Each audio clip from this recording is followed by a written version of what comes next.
How to get $10 Instacart coupon code. Let's get started. Launch your preferred browser. Here you're gonna find the search box. Type in Instacart coupon code and search for it. Different website links will appear. Navigate to this one website option, coupon follow, as this is the legit one. In this website, you're gonna find amazing offers and deals for Instacart. Just scroll and check out the offers. $30 off, $10 off, 10% off, and many more. Head towards the offer that you want to grab, just click on the offer. With that, you're going to get the code.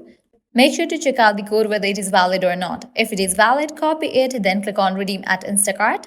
You'll be directed to the official website of Instacart. Now you can log into your account, browse through the items, and select the items that you want to purchase. Proceed to checkout. While in the checkout page, you're going to find the section of code. Over there, type in your code and confirm your order. With that, you're going to get the discount in your order.